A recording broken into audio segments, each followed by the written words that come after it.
The ancient station hummed with the voices of 12 species, each representing millions of worlds across the galaxy. Today marked the 3,000th cycle of the Galactic Council, and the crystalline beings called Shen had prepared a special ceremony. Their leader, a massive creature of living diamond, was explaining the importance of maintaining order when the alarms began screaming.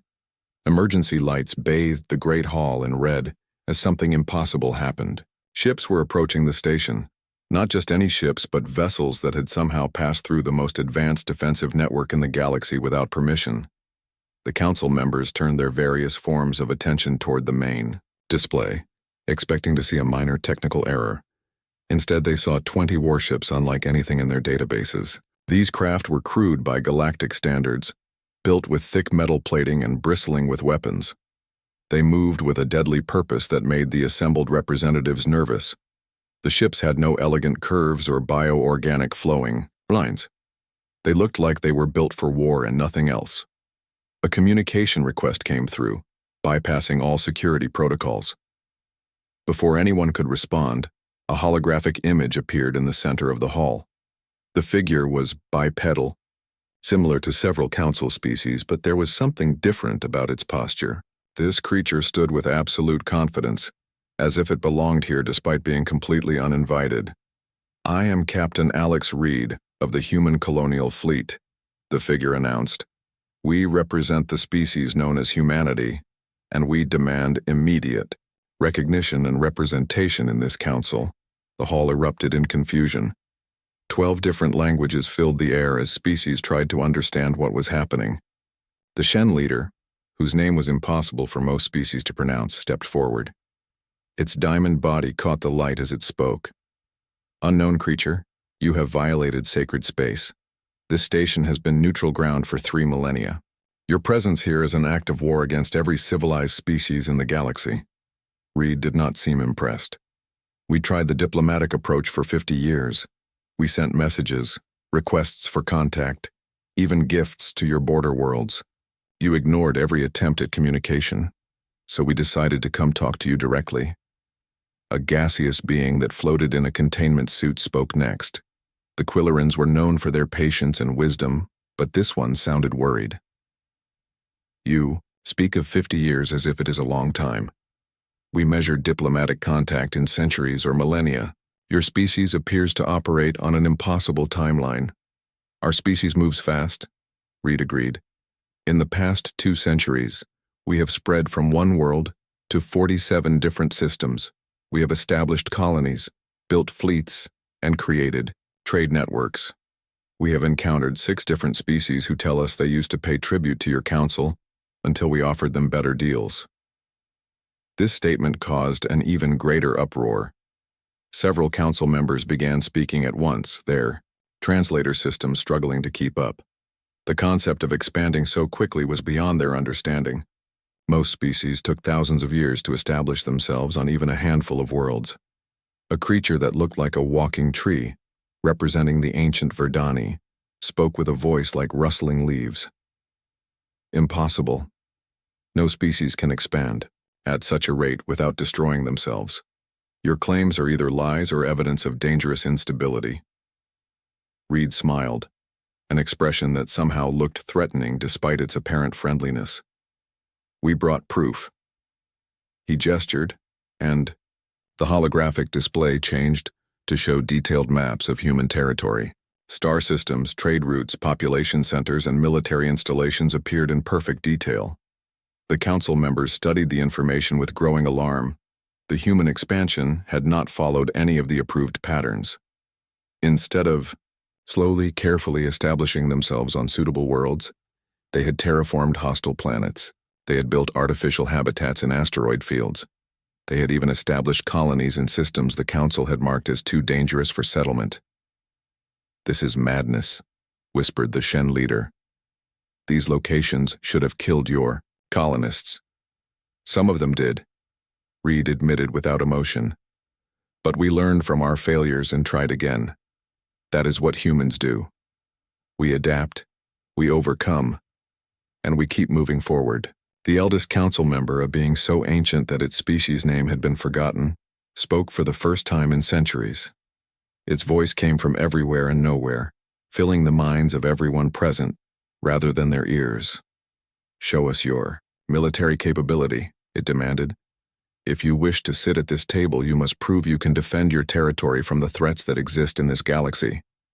Reed nodded as if he had been expecting this request. "We would be happy to demonstrate. However, we suggest you move your defense platforms to a safe distance first." The council members looked at each other with confusion. The defense platforms surrounding the station were massive bioorganic constructs, grown rather than built, and considered indestructible. They had protected the council for 3,000 years without ever being seriously challenged. "There is no safe distance," the Shen leader replied with what might have been amusement. "Our platforms have absorbed the full firepower of entire fleets without damage." 3 minutes later, the first platform exploded in a ball of superheated plasma. The human ships had fired some kind of energy weapon that cut through the bioorganic armor like it was paper. The second platform lasted slightly longer before suffering the same fate. By the time the third platform was destroyed, the council members were no longer debating human membership. Reed watched the destruction with satisfaction. Those were warning shots fired at minimum power. "We have weapons that can crack planets if necessary.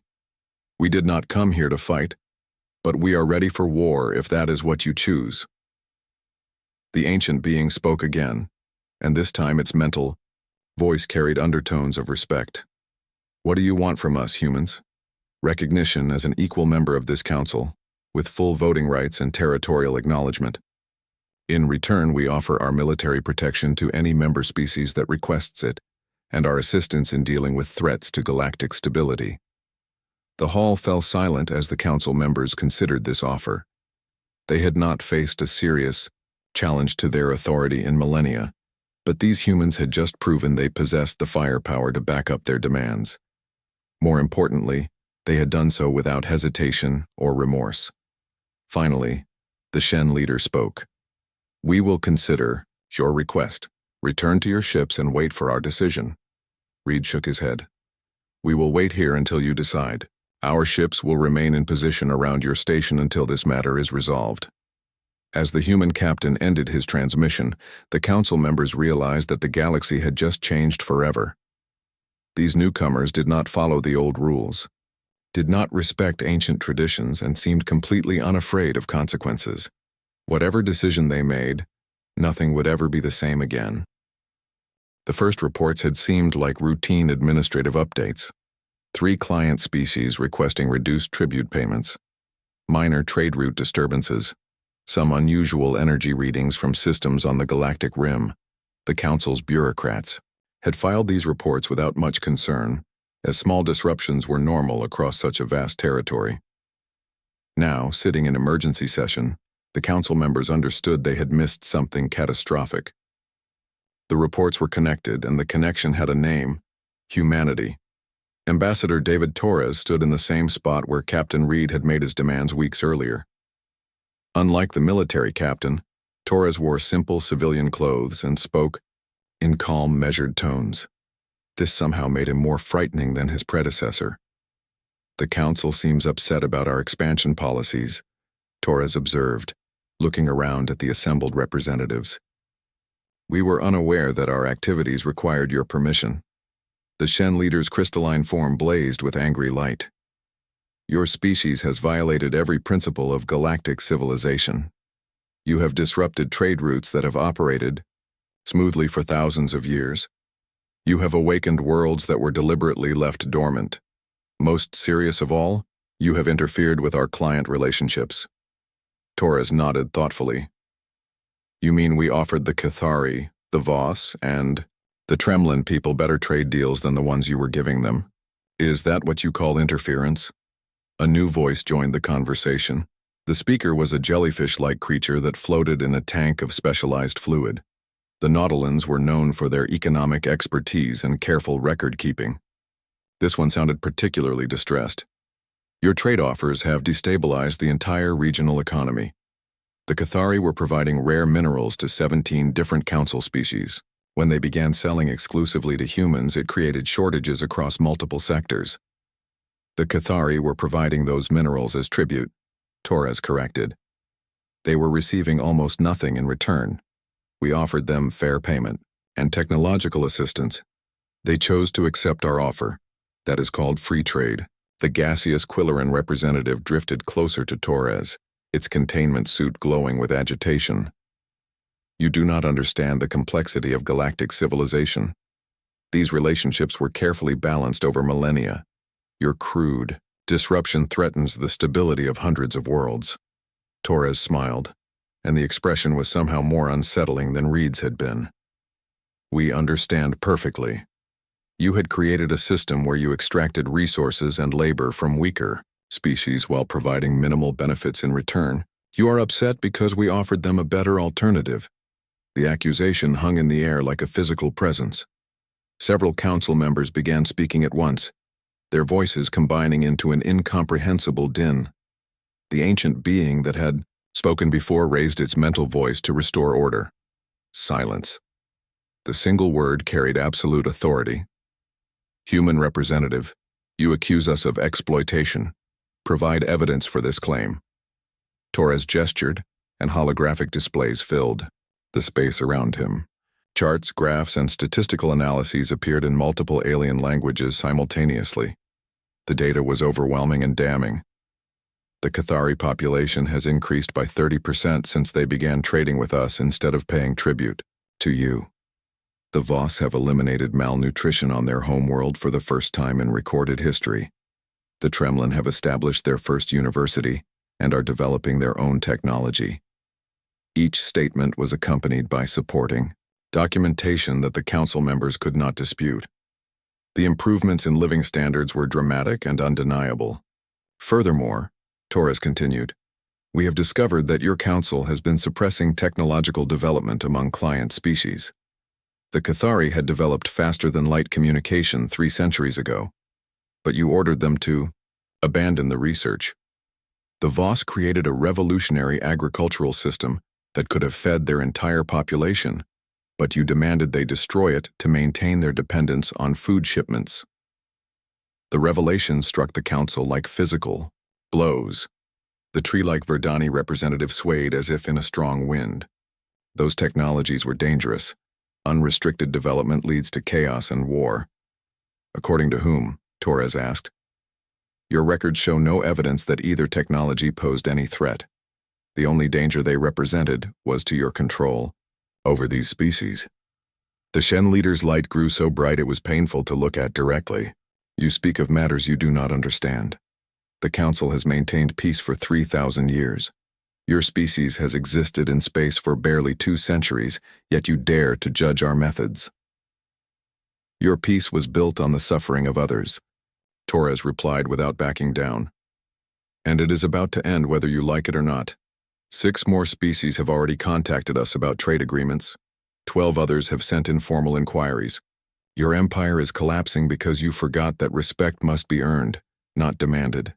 A new alarm began sounding, different from the military alerts that had announced human arrival. This was a diplomatic emergency signal, indicating that multiple member species were requesting immediate audience with the Council. The ancient being's mental voice carried undertones of weary resignation. It appears that other species wish to address the Council regarding recent events. Shall we hear from them?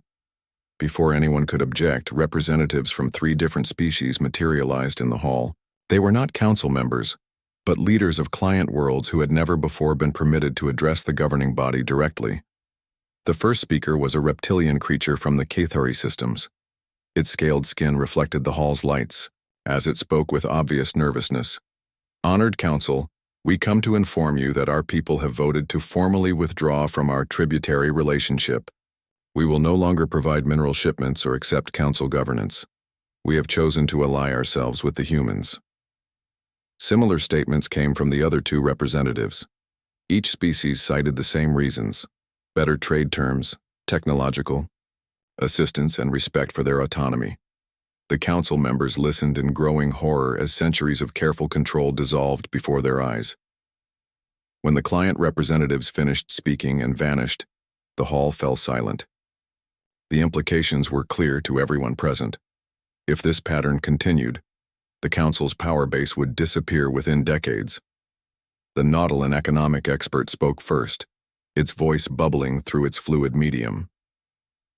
The damage to our resource networks will require centuries to repair. Without the tribute systems, 17 Council worlds will face serious shortages within the next cycle. Torres watched the aliens' distress with apparent sympathy. We would be willing to establish trade relationships with those worlds as well. Fair trade, mutual benefit, no tribute or subservience required. And what do you want in return? The ancient being's mental voice carried undertones of suspicion. Formal recognition of humanity's right to exist and expand as we choose, an end to territorial restrictions on human settlements, and a seat on this council with full voting rights. The demands were exactly what Reed had requested, but now they carried the weight of economic necessity rather than military threat. The council could refuse, but doing so would mean watching their civilization slowly collapse as more species chose. Human partnership over council domination. The Shen leader dimmed its light to a barely visible glow. You have given us much to consider, human. We will deliberate on your proposals. Torres nodded and began to fade as his holographic transmission ended. His final words echoed in the silent hall. Take all the time you need. We are not going anywhere. As the human ambassador disappeared, the council members faced a terrible reality. The galaxy they had ruled for millennia was changing, and they could either adapt or become irrelevant. The choice would determine not just their own fate, but the future of galactic civilization itself. The emergency session had been called after the third human colony ship disappeared into the void sector. The council chamber felt smaller somehow, as if the weight of ancient fears was pressing down on everyone present. Even the normally confident Shen seemed subdued, their crystalline forms glowing with subdued nervous light. The archivist had not spoken in the council chambers for over 2,000 years. Most members had forgotten it even existed, thinking of it as just another piece of the station's ancient technology. Now it stood in the center of the hall, a towering figure of metal and energy that predated every species present. You have awakened something that should have remained sleeping, the archivist said, its voice carrying harmonics that made the air itself vibrate. Your human allies have crossed boundaries that existed for good reason. David Torres appeared via hologram, his expression curious rather than concerned.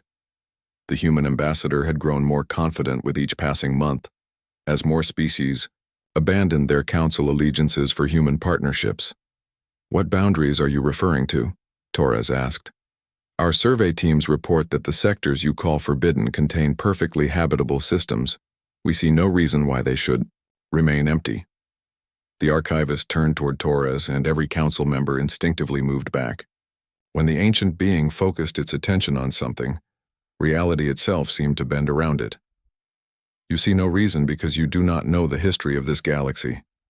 Before your species existed, before most of these council races had developed fire, there were others who ruled among the stars. A holographic display materialized around the archivist, showing the galaxy as it had been eons ago. Instead of the current pattern of settled systems and empty spaces, every star system blazed with the signs of habitation. Massive structures connected star to star, and artificial constructs the size of planets floated in the void. The Devourers, the archivist continued, were the apex predators of space itself. They did not simply conquer worlds or species. They consumed them entirely, converting matter and energy into fuel for their own existence. Torres studied the display with professional interest. These are historical records? Evidence of an extinct species? Not extinct, corrected the tree-like Verdani representative, its leaves rustling with fear. Contained, hidden, sleeping in the deep void where their hunger cannot reach inhabited worlds. The Nautilin economic expert bubbled nervously in its tank. The forbidden sectors, the territorial restrictions, the population limits, all of it was designed to keep galactic civilization quiet, to avoid attracting their attention. Torres looked around the chamber, noting the fear in every alien face. You are telling me that your entire governmental system was created to hide from monsters in the dark? They are not monsters, the archivist said with something that might have been respect. They are a force of nature, like entropy itself given form and hunger. When they ruled this galaxy, they consumed entire star systems as easily as your species consumes a meal. The holographic display changed, showing worlds being systematically dismantled by creatures of impossible size and complexity. The Devourers appeared as shifting geometries of dark energy, entities that existed partially outside normal spacetime. Wherever they passed, planets became dust and stars grew dim. The war to contain them lasted 10,000 years, the archivist continued. Every intelligent species in the galaxy united against the threat. Billions died in the fighting. Entire civilizations sacrificed themselves to build the containment barriers that hold them in the void. Torres remained skeptical. And you believe our expansion threatens these barriers? Your expansion has already weakened them, the Shen leader said, its light flashing with urgency. Human quantum drives create disruptions in spacetime. Your terraforming techniques release energy signatures that can be detected across galactic distances. Most dangerous of all, your species refuses to accept limits on population or territorial expansion. The gaseous Quilloran drifted closer to Torres, its containment suit glowing with desperate intensity. The Devourers are drawn to life, to growth, to the quantum signatures of consciousness itself. Your species produces all of these in abundance and spreads them across the galaxy without restraint. Torres was quiet for a long moment processing this information. When he spoke again, his voice carried a new edge of concern. Assuming this threat is real, what would you have us do? Stop expanding? Abandon our colonies? Return to a single world and pretend the galaxy does not exist? Yes, several council members said simultaneously. The human ambassador laughed, a sound that echoed strangely in the chamber. That is not going to happen. Humanity does not retreat from challenges. We face them head-on. Your arrogance will doom every living thing in this galaxy, the ancient being said, its mental voice carrying overtones of absolute certainty. The Devourers cannot be fought with conventional weapons. They cannot be negotiated with or reasoned with. They can only be avoided. Colonel Emma Walsh materialized beside Torres, her military uniform and aggressive posture a stark contrast to the diplomat's calm demeanor. With respect to the Council and their concerns, humanity does not base policy decisions on ghost stories. The insult sent shockwaves through the assembled representatives. The archivist's form blazed with energy that made the air itself crackle with electricity. Ghost stories? It repeated, its voice now carrying harmonics that could shatter crystal. I will show you ghost stories, human. The holographic display expanded to fill the entire chamber, immersing everyone present in a recreation of the ancient war. They witnessed planets cracking under the assault of creatures that existed in 11 dimensions simultaneously. They saw fleets of bioships being absorbed into hungry void spawn that grew stronger with each victory. Most terrifying of all, they experienced the moment when the Devourers first noticed the galaxy's inhabitants. The entities had been feeding on empty worlds and dead systems, treating the galaxy like an abandoned buffet. But when they encountered resistance, when they tasted the quantum signatures of intelligence and determination, their hunger focused, with devastating intensity. Walsh watched the display without flinching, her expression thoughtful rather than frightened. Impressive historical records. But this all happened millions of years ago. Even if these creatures once existed, they could be dead by now. As if summoned by her words, alarms began screaming throughout the station. Emergency lights bathed the chamber in red as sensor readings flooded the main display. The readings came from the deepest void sectors, areas of space that had been empty for eons. Something massive was moving in the dark between galaxies. The gravitational distortions were subtle but unmistakable, suggesting objects the size of small moons traveling at impossible speeds. More disturbing were the energy signatures, patterns of quantum disruption that matched nothing in any database. They are waking up, the archivist said, its voice now barely a whisper. The barriers are failing. Your expansion has drawn their attention. Torres and Walsh exchanged glances, and for the first time since humanity had arrived at the council, they looked genuinely concerned. "How long do we have?" Torres asked. "Months, perhaps a year before they reach the outer settlements," the archivist replied. "They will start with the most distant colonies, the ones that produce the strongest quantum signatures. They will consume everything: planets, populations, the very space-time around inhabited systems." The chamber fell silent except for the continuing alarms. Every species present understood that their galaxy stood on the brink of annihilation. The question was whether they could find a way to face this ancient threat, or whether the next few months would see the end of all life among the stars. Walsh broke the silence with a statement that captured humanity's essential nature. "Then we had better start preparing for war." The Deep Space Monitoring Station at Kepler's Edge had operated automatically for 3,000 years, sending routine reports that nobody read anymore. Its sensors were designed to watch for gravitational anomalies in the void between galaxies, but the galaxy had been stable for so long that most species had forgotten why such monitoring was necessary. When the station's emergency broadcasts began, they reached every inhabited world simultaneously. The message was simple but terrifying. Massive objects were approaching from dark space, following trajectories that would bring them into contact with the outer rim colonies within weeks. Dr. Lisa Chen stood in the Human Command Center on New Terra, studying sensor readings that challenged everything she understood about physics. The approaching objects were larger than planets but moved like living creatures. They bent space-time around themselves, creating gravitational waves that could be detected across galactic distances. "The mass readings are impossible," she said, to General Rick Barnes, who had arrived from Earth to oversee humanity's response to the crisis. "These things are dense enough to collapse into black holes, but they are maintaining coherent form and directed movement." Barnes studied the tactical display with grim concentration. His career had been built on fighting human enemies with predictable weapons and understandable motivations. This new threat operated according to rules he did not recognize. "The Council, species have all retreated to their core worlds," he reported. "Most of them are shutting down interstellar travel entirely. They seem convinced that hiding is the only option." Chen highlighted specific readings on her display. "They might be right. These energy signatures do not match anything in our databases.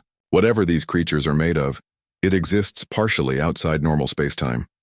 Our sensors can barely track them." The first attack came without warning. The human mining colony at Hermes Station was a typical frontier operation, home to 50,000 people who extracted rare minerals from asteroid belts. It had strong defenses and a small but capable fleet of patrol ships.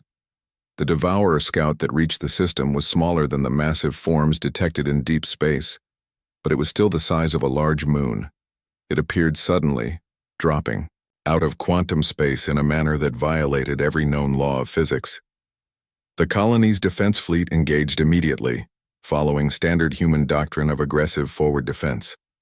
24 ships opened fire with plasma cannons, fusion missiles, and kinetic projectiles. The weapons struck their target perfectly, but the results were horrifying. Instead of causing damage, the energy from the weapons was absorbed by the creature. It grew larger with each impact, its dark form rippling with new power. When it moved toward the colony, space itself seemed to bend around it. Chen watched the battle through quantum communicators, her hands clenched as she witnessed the futility of conventional warfare against this enemy. The Devourer did not destroy the colony in any recognizable way. Instead, it simply erased it. The process was eerily beautiful. The creature extended part of itself toward the asteroid field where the colony was built, and everything it touched ceased to exist. Not destroyed or vaporized, but completely removed from reality. In less than an hour, Hermes Station and everyone aboard had been reduced to empty space. 50,000 people, Barnes said quietly, staring at the sensor readings that showed nothing where a thriving colony had existed moments before. Gone without a trace. Similar attacks began occurring across the rim territories. Human, Cathari, Voss, and Tremlin colonies all suffered the same fate. The Devourers moved through space like predators following scent trails, consuming everything that contained significant quantum signatures. The Council's ancient warning systems, activated for the first time in millennia, broadcasting across the galaxy in languages so old that translation required archaeological programs. The messages were all variations of the same desperate plea: hide, be silent, do nothing that might attract attention. That strategy failed last time, Chen pointed out, reviewing historical records the archivist had shared. The ancient civilizations tried hiding too. The Devourers found them anyway. Barnes nodded grimly. Hiding is not what humans do best anyway. What about weapons? The historical records mention that some species developed exotic weapons during the original war. The records are incomplete, Chen admitted. Most of the species that fought the Devourers were completely extinct by the end of the conflict. Whatever weapons they developed died with them. A priority transmission arrived from the research station at Alpha Centauri, where humanity's best scientists had been working on theoretical physics projects. Dr. Michael Stone appeared on screen, his usually calm demeanor replaced by barely controlled excitement. "We have made a breakthrough," he announced. "The Devourers exist in quantum superposition, which is why conventional weapons cannot harm them. They are simultaneously in multiple states until something forces them to collapse into a single reality." Chen leaned forward, hope flickering in her expression. "What kind of something?" "Conscious observation," Stone replied. "The quantum mechanics involved are complex, but the principle is simple. When a sufficiently developed consciousness observes a devourer directly, it forces the creature to exist in a single quantum state where it can be harmed." Barnes frowned at the implications. "Are you saying these things can only be hurt when someone is looking at them?" "Not just looking," Stone clarified. "The observation has to be direct, conscious, and focused. It requires the kind of self-aware intelligence that can collapse quantum wave functions through the act of perception itself." "What species possess that level of consciousness?" Chen asked. Stone's smile was grim. "As far as we can determine from the available data, only humans. Our particular type of consciousness appears to be uniquely effective at quantum observation. The revelation hit the command center like a physical blow. Humanity was not just another species caught in this crisis. They were potentially the only species capable of fighting back effectively. The other intelligent species in the galaxy are more specialized than humans," Stone continued. "The Shen process information through crystalline matrices. The Quillerans exist as distributed consciousnesses. The Nautilans think collectively. Human consciousness is different, individual, focused, and capable of collapsing quantum states through direct observation." Barnes processed this information with the mindset of a career military officer. "How many human observers would it take to affect one of these creatures?" "We do not know," Stone admitted. "But we are about to find out. 3 more Devourers are approaching the Sol system. They will arrive within 72 hours. The general looked around the command center, seeing the faces of his staff as they realized what this meant. Earth itself would become the testing ground for humanity's ability to fight beings that had once conquered the entire galaxy. "Alert all defense fleets," Barnes ordered. "Full mobilization of every ship, every weapon, every person we can get into space, and contact our new allies among the client species. If human consciousness can hurt these things, we need every human observer we can get." Chen was already running calculations on her displays. "The quantum mechanics suggest that the effect would be stronger if multiple humans observe the same target simultaneously. We could establish quantum communication links between ships, allowing crews to focus their observation on specific devourers." As preparations began for the defense of Earth, reports continued to arrive from across the galaxy. The devourer advance was accelerating, with larger creatures emerging from the void to join the assault. Entire star systems were being consumed, leaving behind only empty space where civilizations had flourished for thousands of years. The ancient enemy had returned, and humanity found itself standing alone against creatures that had once brought the galaxy to its knees. The battle for Earth would determine not just humanity's survival, but whether any life would continue to exist among the stars. The quantum network hummed with millions of human minds, their consciousness linked across space in a way that would have seemed impossible just months before. Dr. Lisa Chen had worked without sleep for 3 days, fine-tuning the connections that allowed human observers to focus their attention with unprecedented precision. Admiral Tom Jackson floated in the command pod of his flagship, surrounded by displays showing the approaching Devourer fleet. 3 massive entities moved through space toward Earth, each one large enough to consume entire planets. Behind them, dozens of smaller scouts spread out like a net, ensuring that nothing could escape their advance. Quantum link established with all defense fleets, reported Communications Officer Brad Willis. We have direct consciousness connections with over 2 million human personnel across the system. Jackson nodded grimly. The human fleet was massive by historical standards. 800 ships carrying the most advanced weapons humanity had ever built. Against any normal enemy, it would have been overkill.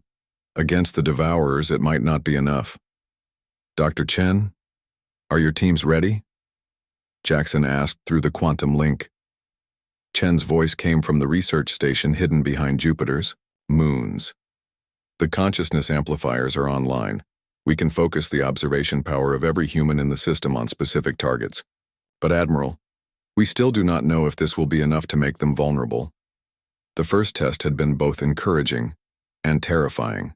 When a human observer focused directly on a Devourer scout, the creature's form had solidified, becoming visible to normal sensors for the first time. For those few moments, conventional weapons had actually damaged it, but the effect had lasted only seconds, and the creature had adapted quickly. Contact from the Council Station, Willis announced. The archivist wants to speak with you. The ancient being's mental voice filled Jackson's consciousness, carrying undertones of desperate hope. Admiral, the remaining Council species have retreated to their deepest shelters. You are the last military force standing between the Devourers and total galactic extinction. No pressure, Jackson muttered, studying the tactical display. The lead Devourer was now close enough that its gravitational field was affecting asteroid orbits. What happened to all those species that fought them the first time? They did exactly what you are doing now, the archivist replied. They made desperate stands at their homeworlds using every weapon and strategy they could devise. All of them failed. Maybe they did not have what we have, Jackson said with more confidence than he felt. They did not have human consciousness. The battle began when Earth's outer defense platforms detected massive quantum distortions in the space beyond Pluto. The Devourer advance had accelerated, with the creatures moving faster than light through some mechanism that human science could not explain. All ships, battle stations, Jackson commanded. Quantum observers, prepare for synchronized focusing. Remember, we only get one chance at this. The first Devourer entered the Sol system like a living nightmare. It was larger than Luna, its surface shifting between states of matter in ways that hurt to look at directly. Space-time bent around it, creating gravitational lenses that distorted everything behind it. Observer teams Alpha through Gamma, focus on the lead target, Chen commanded from her research station. All other teams maintain general observation of the entire threat matrix. 2,000 human minds focused their consciousness on the massive creature, and for the first time in recorded history, a Devourer became completely solid. Its form crystallized into something that existed fully in normal space, its dark surface reflecting the light of distant stars. Fire everything, Jackson shouted. The human fleet unleashed decades of military development in a concentrated barrage that would have vaporized planets. Plasma cannons, antimatter torpedoes, kinetic impactors, and exotic particle beams all struck the Devourer simultaneously. The creature screamed. Not a sound that could travel through space, but a quantum wail that every human in the system felt, in their bones. Parts of its surface cracked and burned, leaking energies that human sensors could not identify. But the damage was temporary. As soon as the focused observation wavered, the Devourer began shifting back to its quantum superposition state. Within minutes, it had healed completely and was advancing again. It adapted, Chen reported with growing alarm. The creature is learning to resist human consciousness. The next focusing attempt will be less effective. Jackson watched 2 more Devourers enter the system. their forms now shimmering with defensive energies that made direct observation difficult. Then we need to try something different. All ships form up for close engagement. We are going to get close enough that they cannot avoid our observation. The human fleet moved toward the approaching creatures in a formation that no sane military commander would have ordered. Instead of maintaining safe distances, the ships accelerated directly toward the devourers, closing to ranges where the creatures' gravitational fields began tearing at their hulls. "This is insane," muttered Captain Sarah Park from the bridge of the destroyer Defiant. "We are flying into the mouth of something that eats planets." "Insane is what humans do best," replied her weapons officer, Lieutenant Mark Torres. "All observer teams prepare for point-blank consciousness focusing." As the human ships reached close range, something unexpected happened. The devourers slowed their advance, their forms rippling with what might have been confusion. They had consumed countless species over the eons, but none had ever deliberately flown into their grasp. "Observer teams now," Chen commanded through the quantum link. This time, the focusing effect was different. Instead of trying to observe the creatures, from a distance thousands of human minds were examining them from mere kilometers away. The devourers could not escape this level of direct scrutiny, their quantum superposition states collapsing completely. "All weapons, continuous fire," Jackson ordered. The close-range battle was unlike anything in military history. Human ships danced between the solidified devourers, pouring weapons fire into creatures that had once seemed invulnerable. The entities fought back with energies that warped space itself, but they could no longer phase out of reality to avoid damage. Captain Park watched her ship's plasma cannons tear chunks from a devourer's surface, while her crew maintained focused observation on their target. "It is working, the creature is actually bleeding." But the victory came at a terrible cost. Ships that flew too close to the devourers were crushed by gravitational forces or dissolved by exotic energies. For every ton of alien flesh destroyed, humanity lost dozens of vessels and thousands of crew members. "Admiral," Chen's voice carried new urgency, "the quantum network is detecting massive disturbances throughout the galaxy. The main devourer fleet is responding to our attack. They are all coming here." Jackson processed this information while watching the battle rage around Earth. How many? Hundreds of them, maybe thousands. Every devourer in the galaxy is converging on Sul. The implications were staggering. Humanity had proven that the ancient enemy could be fought, but in doing so, they had drawn the attention of every devourer that existed. Earth would face a concentration of cosmic predators, unlike anything the galaxy had ever seen. "We need more observers," Jackson realized. "Contact every human colony, every settlement, every ship in space. We need every human consciousness we can get, all focused on this system." Over the next 6 hours, as the battle raged around Earth's orbital space, an unprecedented event occurred.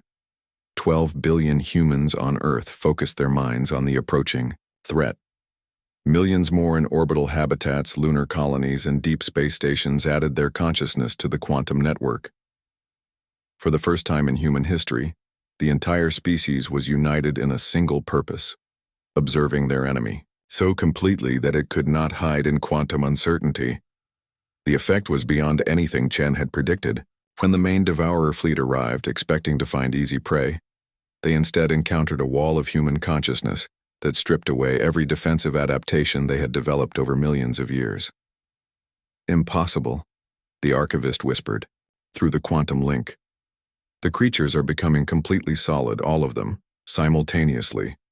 The battle for Earth became a battle for the galaxy. Every weapon humanity had ever built was brought to bear on creatures that had terrorized space since before human civilization began. The devourers, stripped of their quantum defenses, found themselves facing an enemy that refused to flee or hide. "They are retreating," reported Captain Park, hardly believing her own sensors. "The surviving devourers are actually running away." Jackson watched the alien entities flee toward the galactic rim, their forms flickering between states as they tried to escape human observation. Many did not make it, their ancient bodies finally destroyed by weapons that could reach them in their solidified state. "Admiral," Chen's voice was filled with wonder and exhaustion. The quantum disruptions are stabilizing. The threat is contained. Earth hung in space, scarred but intact, surrounded by the debris of both human ships and alien predators. The cost had been enormous. Nearly half the human fleet destroyed, millions dead, and the planet itself damaged by gravitational weapons. But humanity had achieved something no other species had managed in millions of years. They had not only survived contact with the galaxy's apex predators, they had driven them away. Incoming transmission from the Council station, Willis reported. The holographic forms of the surviving Council members appeared in Jackson's command center. For the first time since humanity had forced their way into galactic politics, the alien leaders looked at humans with something approaching reverence. The galaxy owes humanity a debt that can never be repaid, the Shen leader said, its crystalline form glowing with respectful light. You have accomplished what our combined civilizations could not do in 10,000 years of warfare. Jackson looked around at his exhausted crew, then at the displays showing human colonies across the galaxy. The species that had crashed the Council meeting was now the galaxy's protector by necessity and proven capability. We did not do this to earn your gratitude, Jackson replied. We did it because running away from problems is not what humans do. We face threats head-on, no matter how impossible they seem. The ancient archivist's mental voice carried tones of deep respect. The galaxy has found its new guardians. The question now is whether you will accept the responsibility that comes with that power. Jackson smiled, an expression that somehow managed to be both weary and determined. We already have, but we will do it our way, with our rules and our definition of justice. As Earth began the long process of recovery, human ships spread out across the galaxy to patrol the void sectors where devourers might still lurk. The species that had demanded recognition through force had earned something far greater, the responsibility to protect every living world among the stars. The Council's age was ending, but humanity's watch had just begun.